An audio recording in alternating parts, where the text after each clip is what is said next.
आज हम डिस्कस करेंगे प्लेसेंटा के बारे में। तो प्रीवियस वीडियो में हमने पढ़ा था कि एंटीनेटल केयर के बारे में। आज हम नया टॉपिक स्टार्ट कर रहे हैं placenta.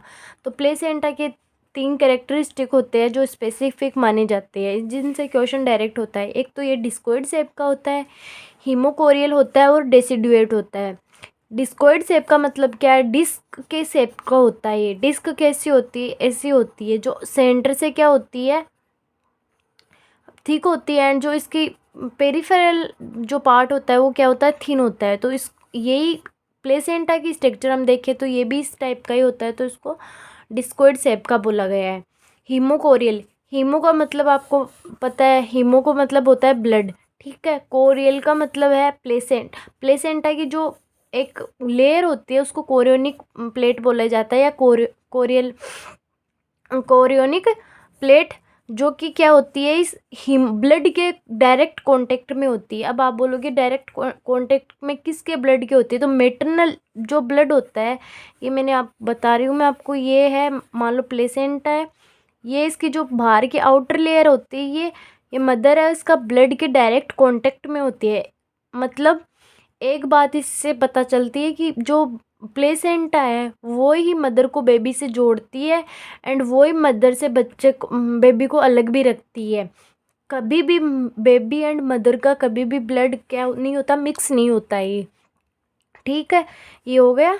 The chorionic outer fetal membrane directly come into contact with maternal blood, ठीक है। डेसिडुअल का क्या मतलब है? जैसे हम मेंस्ट्रुअल साइकिल पढ़ते हैं, उसमें हमने पढ़ा कि एंडोमेट्रियम है उसको डेसिडुएड मेम्ब्रेन भी बोला जाता है। क्यों? क्योंकि वो कभी वो अंदर नहीं रहती, वो शेड ऑफ होती रहती है मंथली, ठीक है। तो ये भी प्लेसेंटा भी जैसे ही डिलीवरी हुई इसको भी बाहर निकलना होता है, एक्सप्लेशन होता है इसका भी। तो एक्सप्लोजन होने के कारण इसको डेसिडुएट बोला है। जो पार्ट हमारी बॉडी में कुछ फिक्स टाइम के लिए रहता है और फिर उसको बाहर आना होता है, उसको डेसिडुएट बोला जाता है। इसके ये 3 मतलब मेन कैरेक्टरिस्टिक हो गई, ठीक है। Explosion of placenta just after delivery of fetus, ये बात हो गई। इसके बाद में हम पढ़ रहे हैं कि प्लेसेंटा का फॉर्मेशन कब होता है, कहाँ होता है, क्या होता है। Placenta formation beginning from 6 week of fertilisation, कि प्लेसेंटा का फॉर्मेशन स्टार्ट कब हो जाता है? 6 वीक ऑफ फर्टिलाइजेशन के जस्ट 6 वीक बाद में इसका ये फॉर्मेशन होना स्टार्ट हो जाता है। ये स्टार्टिंग की बात है कि स्टार्ट कब होता है, तो 6 वीक के बाद में ये स्टार्ट हो जाता है, ठीक है।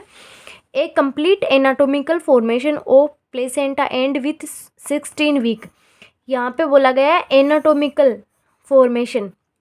एनाटोमिकल मतलब उसकी स्ट्रक्चर बन जाती है 16 वीक तक, ठीक है, of gestation age, but physiological development of placenta continue until full term pregnancy.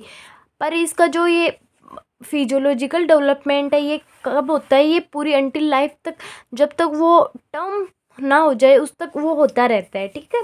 Anatomy आपको पूछा जाए कि एनाटोमिकल फॉर्मेशन कब तक कंप्लीट हो जाता है, तो हम आंसर देंगे 16 वीक। एंड स्टार्ट कब होता है? फर्टिलाइजेशन के जस्ट 6 वीक पे, ठीक है। एंड ये फिजियोलॉजिकल लास्ट टर्म तक उसका होता रहता है। ये आ गया होगा आपको समझ में।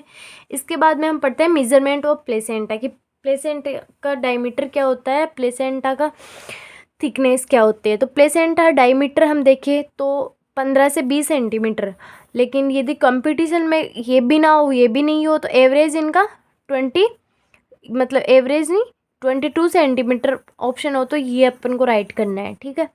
थिकनेस 2.5 से 3 सेंटीमीटर, सेंटर से मैंने बोला मोटा होता है, थिक होता है, एंड पेरिफेरल थिन होता है, तो ये हो गया। यदि थिकनेस क्या बोल रहा है 4 सेंटीमीटर से ज़्यादा हो गई तो उसको बोलते हैं प्लेसेंटोमेगाली। मतलब मेगाली का मतलब होता है वो बड़ा आकार में, उसका साइज बड़ी हो जाएगी। और ये किस किस में होता है? तो ये जो डायबिटिक मदर है उसमें होता है ये प्लेसेंटोमेगाली। ट्विन प्रेगनेंसी है उसमें भी ये ज़्यादा होगा क्योंकि उसमें 2 बच्चे हैं इसलिए, ठीक है। वेट कितना होता है? 8 ट्रम 500 ग्राम होता है इसका, ठीक है। ये अब इम्पोर्टेंट है। Weight ratio of fetus and placenta.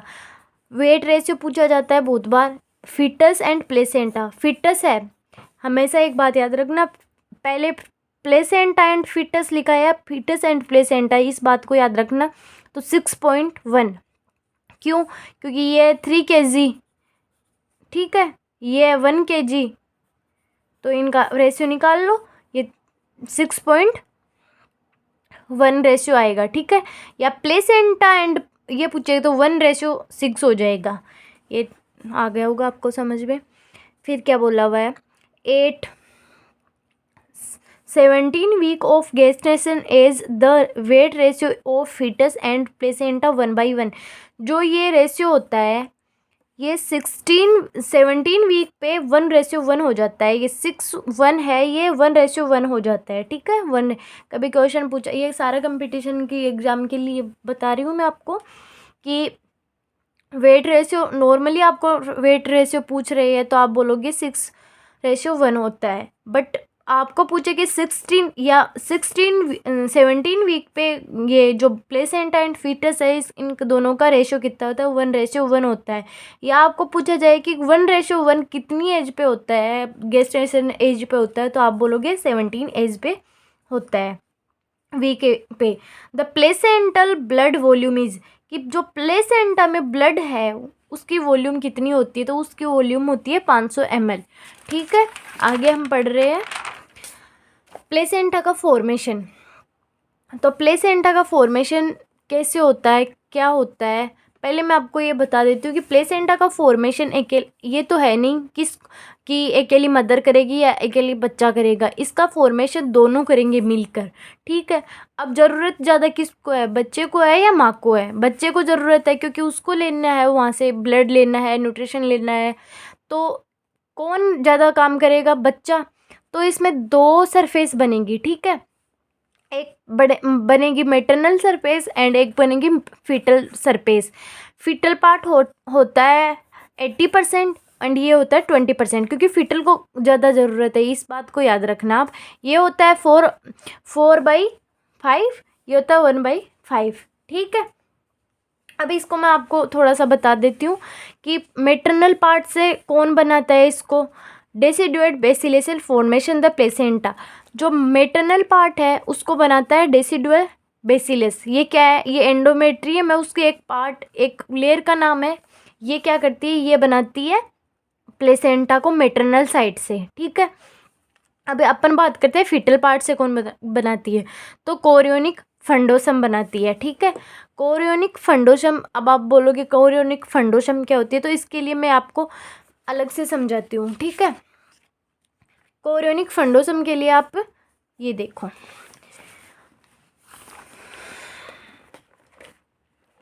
Formation of placenta. पहले क्या होता है, स्पर्म होता है, ओवम होता है, ठीक है।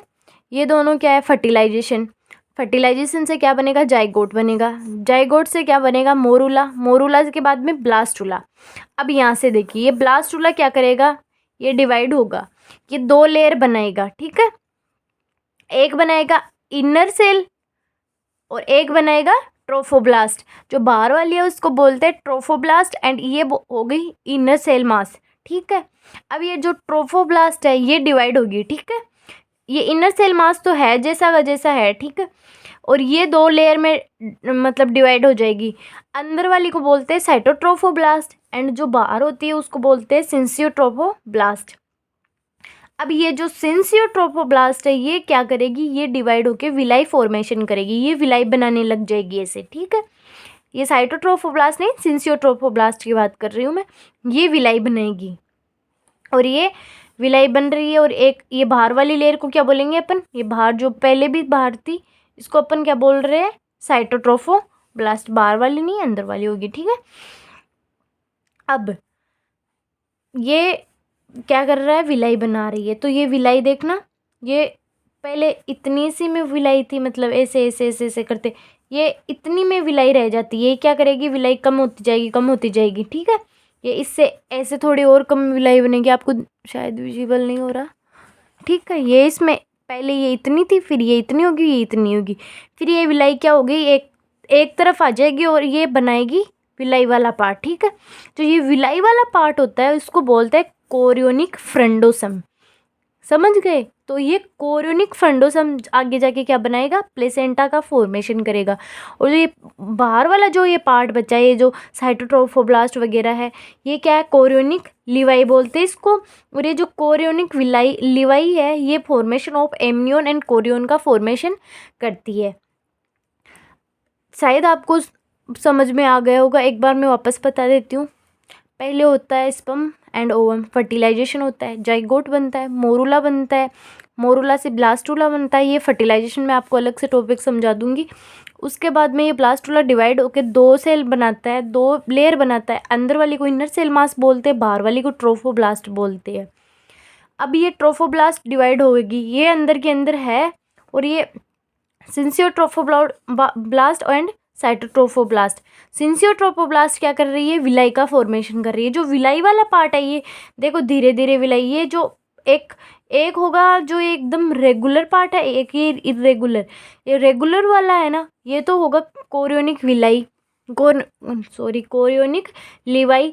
एंड ये जो विलाई वाला पार्ट है, इसको बोलते हैं कोरियोनिक फ्रंडोसम। और ये कोरियोनिक फ्रंडोसम जाके प्लेसेंटा का फॉर्मेशन करता है, एंड ये एमनियोन एंड कोरियोन बनाता है, ठीक है। शायद आपको समझ में आ गया होगा। इसके बाद में अपन ये साइटोट्रोफोब्लास्ट, ये आप रहने दो, आपको क्वेश्चन आए तो आपको यही लिखना होता है, ठीक है। फिलहाल हम पढ़ रहे प्लेसेंटा वॉल्यूम, कि प्लेसेंटा में कितनी वॉल्यूम बताई थी मैंने अभी, अपन ने पढ़ा था कि 500 ml ब्लड वॉल्यूम होती है। तो ये 500 ml ब्लड कहाँ से आता है, किसका क्या होता है, ये अपन पढ़ रहे हैं। तो मेटरनल वॉल्यूम होती है 150 ml, और 350 ml होती है वो फिटल वॉल्यूम होती है, ठीक है। ये कहाँ रहती है, ये रहती है इंटरविलस स्पेस में। जो मेटरनल ये ब्लड होता है, ये इंटरविलस स्पेस में रहता है।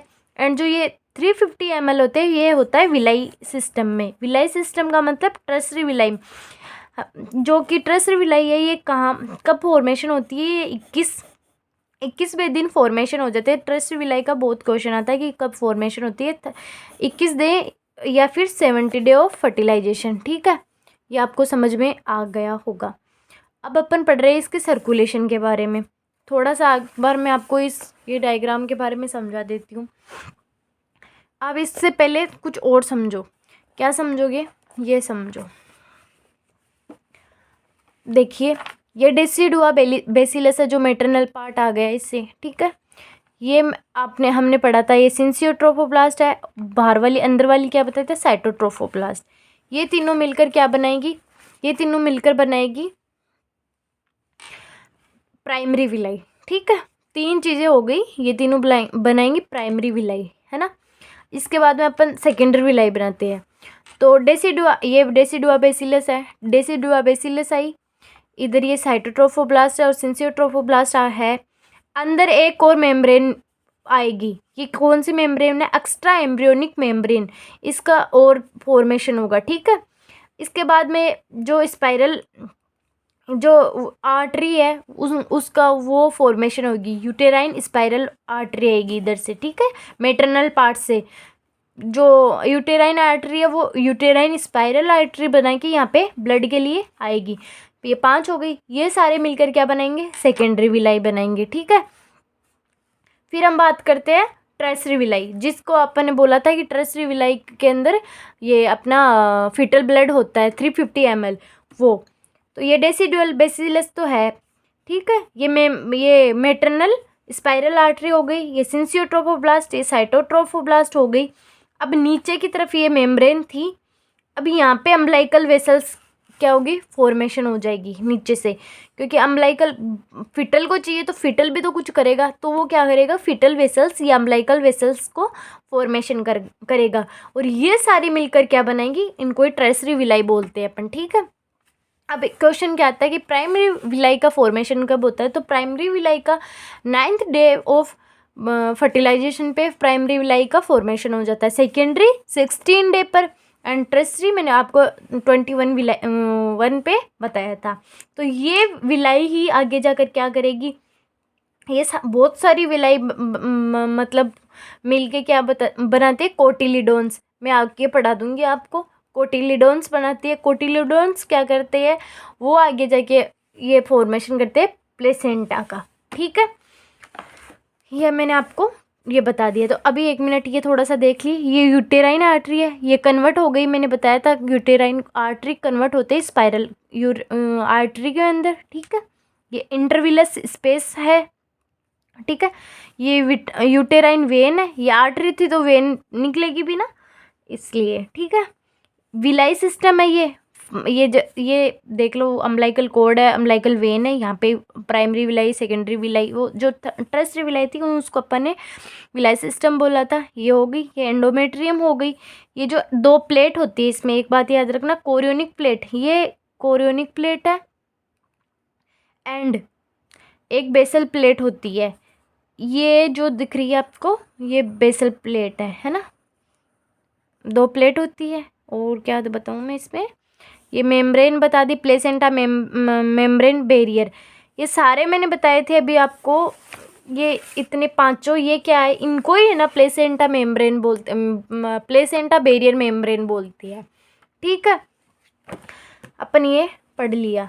अब हम पढ़ रहे हैं कि ब्लड फ्लो इन इंटरविलस स्पेस, कि अपन ने ये बात तो के लिए 350 ml में, ये 350 ml नहीं, सॉरी 150 ml इंट्रावीनस स्पेस में ब्लड रहता है, लेकिन इसका फ्लो कितना होता है, तो इसका फ्लो होता है 50 से 60 ml पर मिनट फ्लो पाया जाता है। ठीक है, मतलब एक मिनट में ये 3 से 4 बार टाइम है ना, ये क्या हो जाता है, ये ब्लड एक्सचेंज हो जाता है, इधर से इधर, इधर से इधर। ठीक है, ब्लड फ्लो इंट्राविलस स्पेस में पूछा जाए, या मेटरनल स्पेस में पूछा जाए, या फिर मेटरनल ब्लड फ्लो पूछा जाए कि उसमें कितने दिन में कितना, मतलब दिन में 1 मिनट में कितनी बार ये एक्सचेंज हो जाता है, तो 3 से 4 टाइम पर मिनट में ये मेटरनल ब्लड एक्सचेंज हो जाता है। ठीक है, फिर हम blood flow in villi system अपने ये पढ़ा था, टर्शियरी विलाई वाला,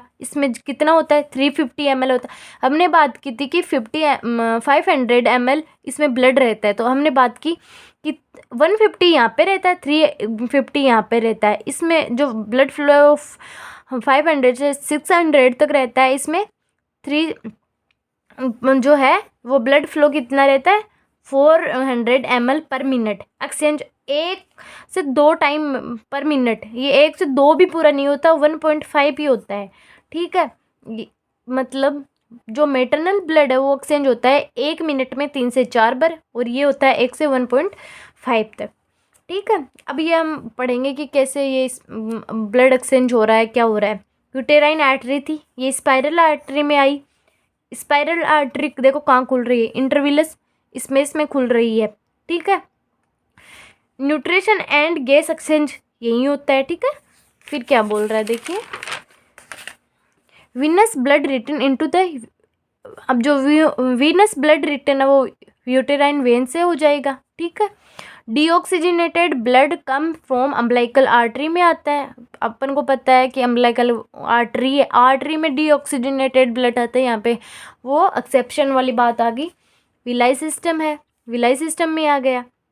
विलाई सिस्टम में क्या होगा, एक्सचेंज होगा, exchange the gas and nutrition and maternal blood flow हो गया। Oxygenated blood transfer by the umbilical vein into fetus. ठीक है, क्योंकि फिटस में हमेशा वेन है ना वो ऑक्सीजनेटेड ब्लड लेती है, और डीऑक्सीजनेटेड ब्लड आर्टरी लेती है। ये इसका ब्लड फ्लो हो गया, समझ में आया होगा। एक बार दोबारा देख लिए, पहले ब्लड कहाँ आया, यूटेराइन आर्टरी, आर्टरी से स्पाइरल आर्टरी, इंट्रावीनस स्पेस, यहाँ से क्या होगा, चेंज होगा। अब वीनस ब्लड है वो कौन लेके जाएगा, आर्टरी ले लेगी, आर्टरी से फिर क्या होगा, ये यहाँ पे आएगा। ठीक है, आर्टरी विलाई सिस्टम में आ गया, विलाई सिस्टम से वेन लेके वापस फिटस तक चली जाएगी। यही कंप्लीट इसका सर्कुलेशन है, प्लेसेंटा का अंदर जो सर्कुलेशन चलता है वो। अब हम बात कर रहे हैं कि प्लेसेंटा के अंदर जो ब्लड फ्लो होता है वो अपन ने वैसे पढ़ लिया, ये कि blood flow into the intervillous space by spiral artery, की स्पाइरल आर्टरी के अंदर देखिए इंटरविलस स्पेस में स्पाइरल आर्टरी है, उसके कारण ही ब्लड फ्लो हो रहा है। ठीक है, तो वो कितना होता है, ये 50 से 50 ml पर मिनट होता है। ठीक है, अब मेटरनल ब्लड फ्लो बोलते हैं इसको और क्या बोल सकते हैं, यूट्रोप्लेसेंट्रल सर्कुलेशन बोलते हैं, क्योंकि ये कहाँ हो रहा है, यूटेराइन में हो रहा है, मदर के यूटेराइन में हो रहा है, तो इसको बोलेंगे हम यूट्रोप्लेसेंट्रल सर्कुलेशन। ठीक है, शायद आपको समझ में आ रहा होगा। Blood flow into the villi system by the umbilical artery, इसमें तो हो रहा है ब्लड फ्लो किसके द्वारा हो रहा था, स्पाइरल आर्टरी। देखिए स्पाइरल आर्टरी यहाँ से खुल रही, तो इसके द्वारा ब्लड फ्लो इंट्राविलस स्पेस में अपन ने बात की 500 से 750 ml पर मिनट। अब यहाँ पे इन विलाई सिस्टम में बात करेंगे तो किसकी बात करेंगे, अम्बिलिकल वेन के कारण या अम्बिलिकल आर्टरी के कारण हो रहा है, ये अम्बिलिकल क्या स्पाइरल, हाँ अम्बिलिकल आर्टरी के कारण हो रहा है। ठीक है, विलाई सिस्टम में तो ये कितना होता है, और ये भी अपने बात कर ली थी। अब ये तो मैटरनल पार्ट है, तो हमने बोल दिया मैटरनल सरफेस वाला, ये इसको क्या बोलेंगे, प्लेसेंटो सर्कुलेशन। ये क्या है, ये मैटरनल यूटेरो प्लेसेंटल, ये है मैटरनल, ये पिटो प्लेसेंटल सर्कुलेशन। शायद आपको समझ में आएगा। अगले वीडियो में हम डिस्कस करेंगे कि प्लेसेंटा के दो सरफेस होते हैं, मैटरनल फीटल सरफेस, उसके बारे में। Thank you.